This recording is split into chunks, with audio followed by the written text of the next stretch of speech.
Good afternoon, everyone. Good afternoon. Welcome to Rick Jackson for Governor's event here in Liberty County. And we have also local candidate Michael Cook running for District 1. So if we would please stand, we're going to start with the pledge of allegiance. I pledge allegiance to the flag of the United States of America and to the republic for which it stands, one nation, under God, indivisible, with liberty and justice for all.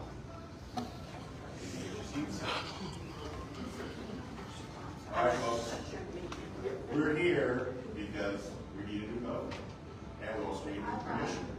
That's why we're here. Now, just a little recap of what did happen. 2024 we did win. It was absolutely a great win. But what happened in 2025? We took our foot off the pedal, and we had a turnout of 18%. We lost 2 PCS seats, okay? So now I understand, this is hard. Elections happen every year. We understand that. And we probably took 2025 off. But we definitely cannot take 2026 off, okay? Definitely go out and show out, bring your friends to come vote. So we definitely have events like this, so we let people know about the candidates and let them speak on their platform and give you a reason why to vote for them, okay?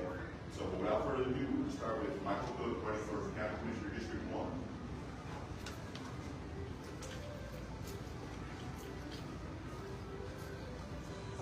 Good afternoon, ladies and gentlemen. My name is Michael Cook. I'm running for County Commissioner District 1.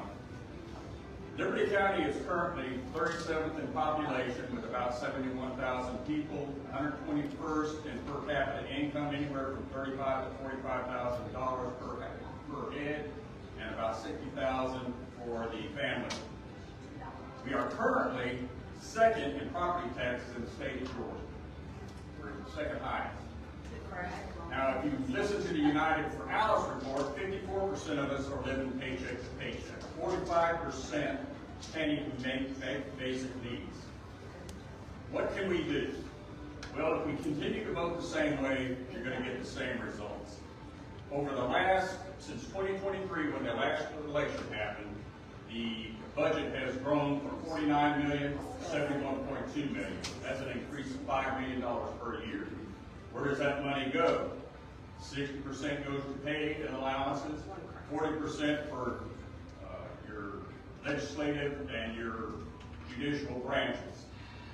Unless we change our thinking, we're going to be even worse off coming up next time.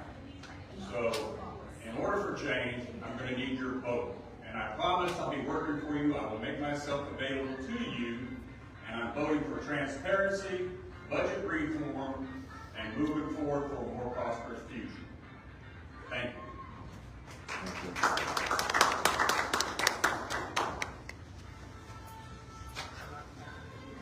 All right, folks, we also need help out there in the campaign trail, knocking on doors, poll workers, definitely need poll workers out there, help county make sure the elections are fair. Liberty County Board of Elections are always looking for people, so if you have the time, if you want to put your name in the hat, try to help with the process, please help the poll workers. Now next we have the kids. Hi, my name is Caleb Britt. I'm with the state party, part of the RNC's Protect the Vote initiative. What we do is we help recruit, train, and place poll workers and poll watchers. And so if you want to serve in this capacity, it's protectthevote.com or republicanpollingworkers.com. And in addition, we are always looking for voters. All right, so if you want to serve in this way, feel free to either talk to me after the meeting or get it out with protectthevote.com or republicanpollingworkers.com. Thank you. All right.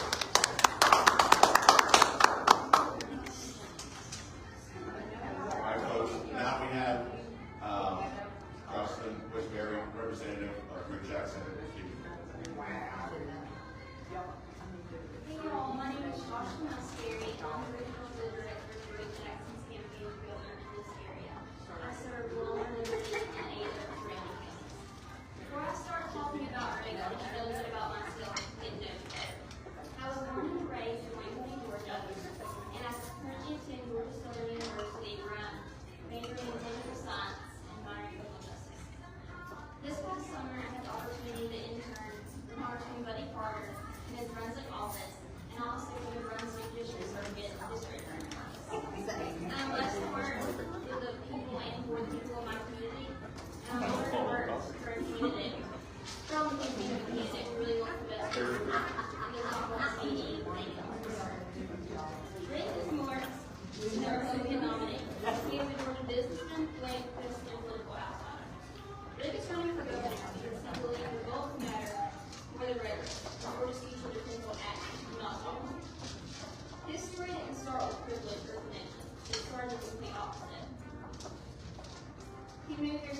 foster homes 13 different schools and even spent time living in the Techwood Home projects in Atlanta.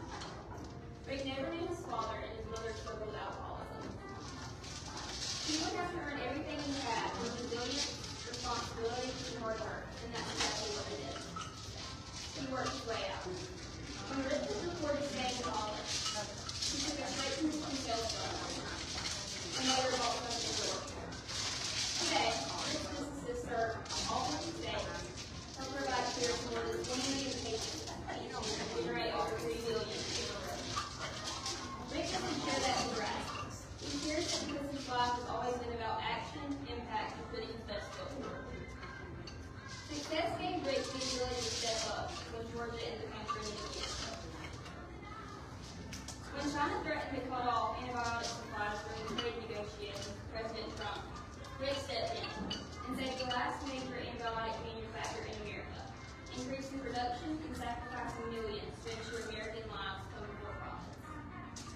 When COVID hit Georgia, Governor Kemp called Rick directly to help supply doctors and nurses, and Rick delivered, making sure Georgia came first, even when it would have been more profitable than some resource elsewhere.